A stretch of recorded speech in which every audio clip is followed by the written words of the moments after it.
Talking with the experts. Stop Sucking in Business caters to millennial entrepreneurs who I say are kitchen table going to full time. So they have had some success in their business and they're ready to take that leap, but they don't have a traditional business background. And so they don't really know what it is they're supposed to do, which I was in the exact same position. So those are my people. And so Stop Sucking in Business goes through all the different things like marketing, social media, systems, banking, finance. I bring on people much, much smarter than I am to handle these kind of questions and help people stop sucking at business. Talking with the experts. Hello and welcome to Talking with the Experts. My name's Rose Davidson from rosesdavidson.com. And Talking with the Expert is about all things business by business owners for business owners. And you can find it on all good podcasting streaming platforms and on YouTube.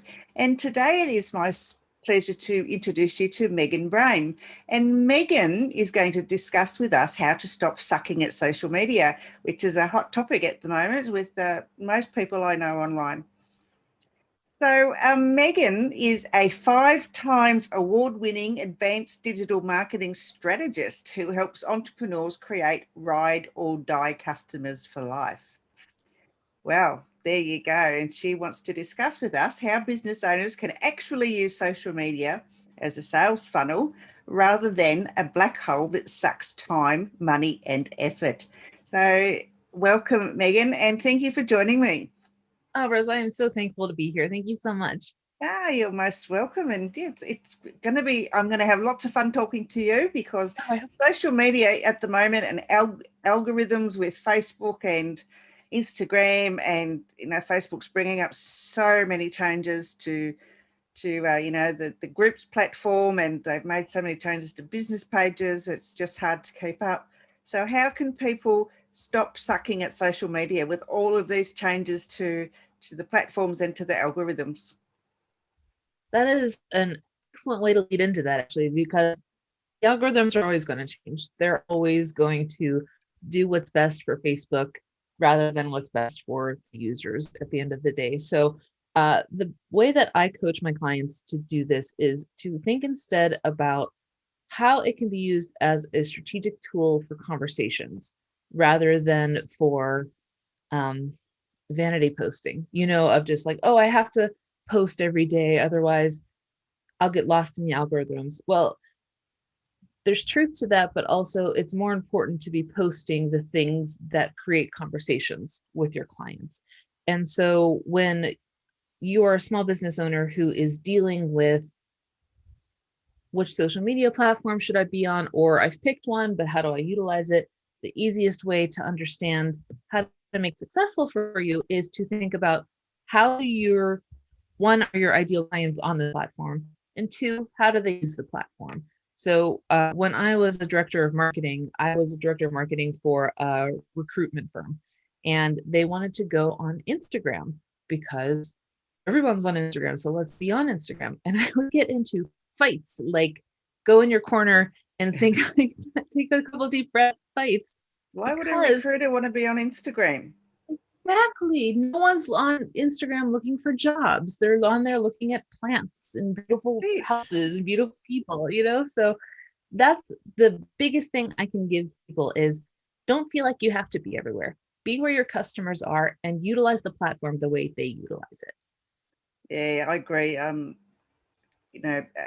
Marketers, even up to like a year ago, were saying you've got to post at least 2 times a day, and and you have to, do one sales post a week, and the rest has to be, conversations and joke telling, and just let them in a little bit into your life and all that sort of stuff. And before the pandemic, it was probably a good call, but these days people have been using social media to stay in touch more than they were before. So you can't do the salesy thing, once a week, or and posting twice a day sometimes is just ridiculously because you've got other things to do. It's just Absolutely. I mean, and you've got, I mean, I know you've got, scheduling apps and all that sort of things, but it's not really quite the same, is it? Because, you want to post something that's relevant at that particular moment. You don't want to,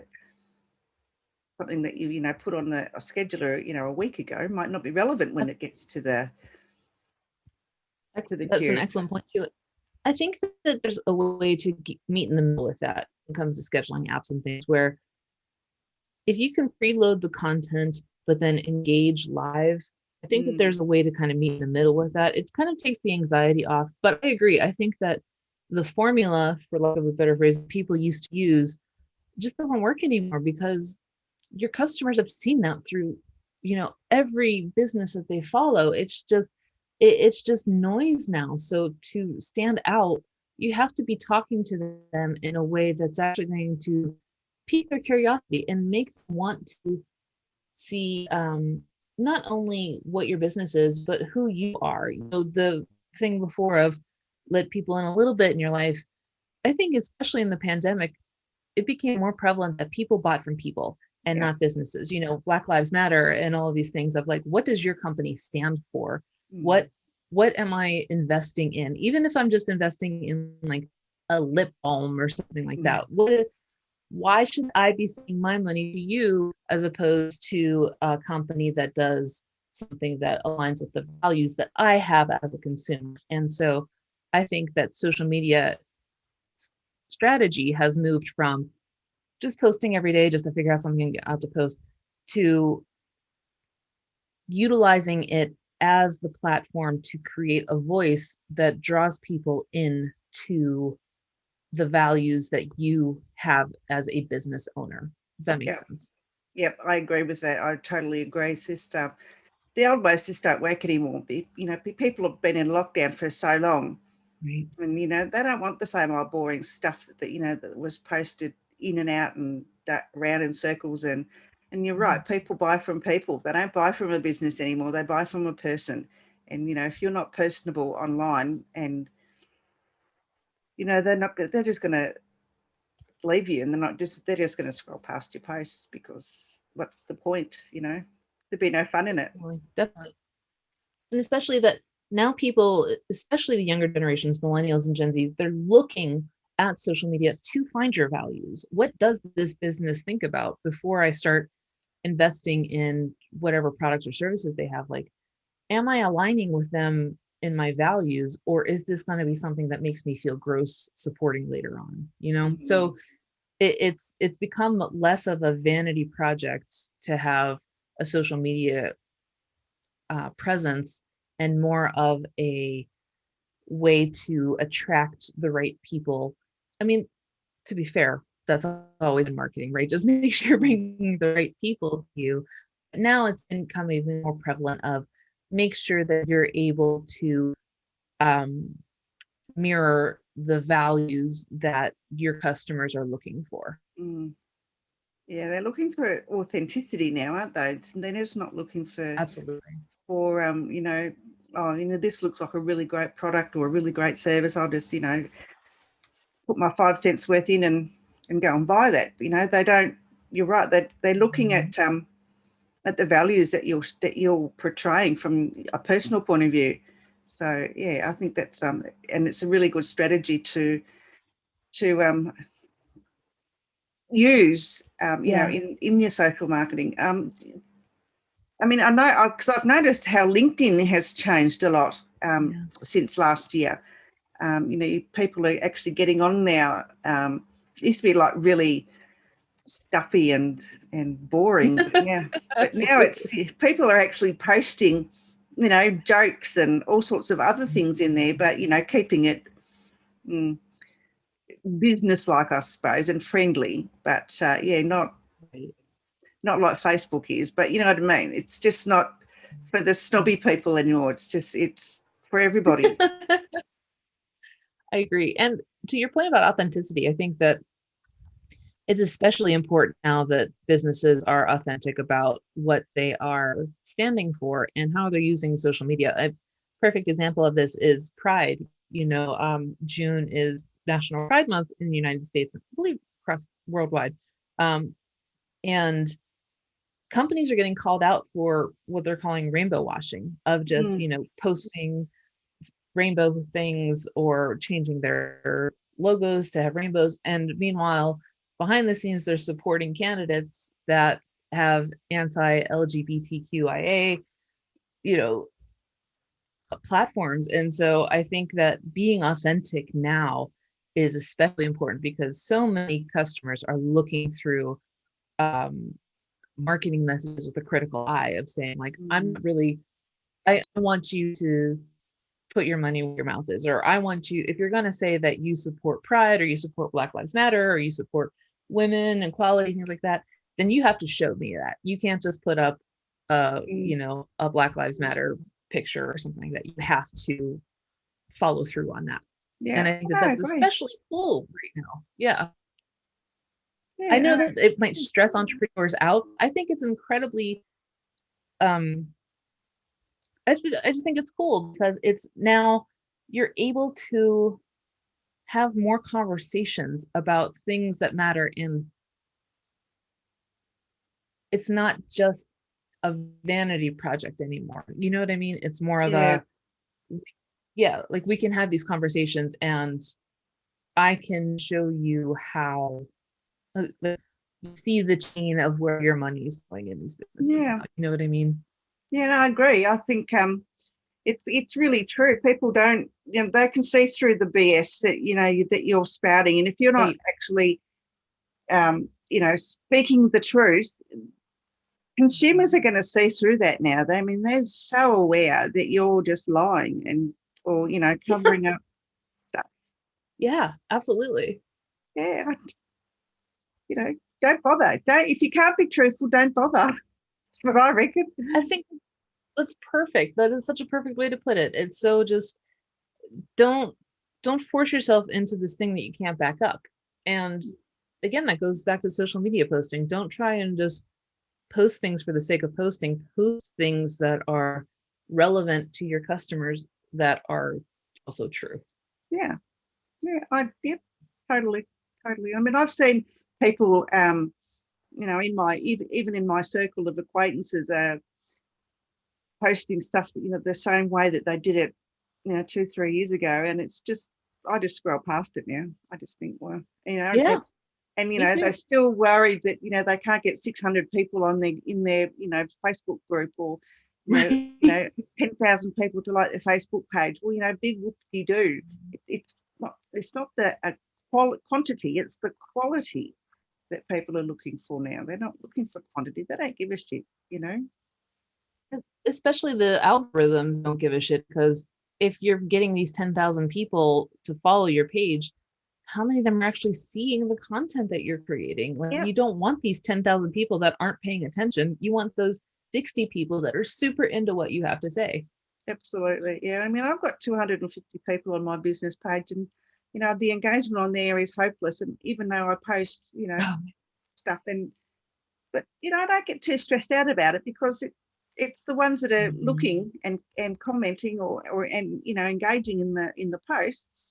They're the ones that matter, so even if they don't buy from me, at least they're interested in the stuff that I'm writing on it. So absolutely. And I think that, again, consumers are so aware of being able to buy fake viewers, fake followers, fake things like that. So I think that more and more they're becoming critical of, like, looking at posts.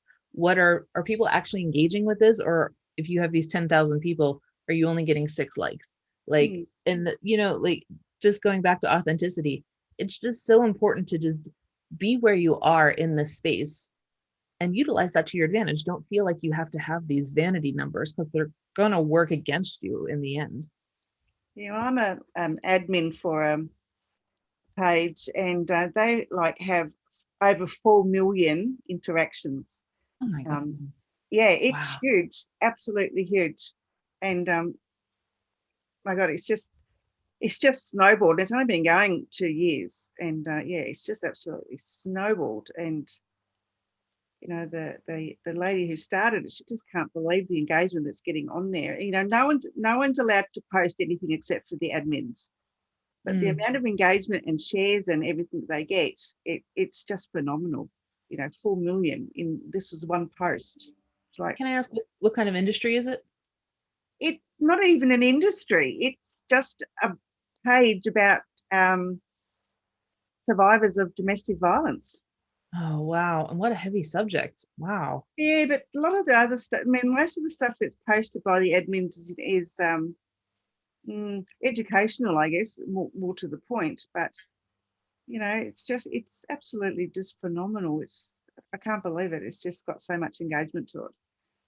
But then, domestic violence is so rife, and it's worse since the pandemic. Right. So people have been locked down. But anyway, we won't go there. Well, and I think that's just a perfect example of something that is not inherently social being utilized in such a way that is successful, because even if it's just educational posts, that's what those followers are looking for. They're looking for education, and you can see that based on all of the reactions. So they should be like teaching classes. That's amazing. Yeah, well, yes. Yeah, well, I've just started a live stream, a weekly live stream, so that's going to try and educate them in a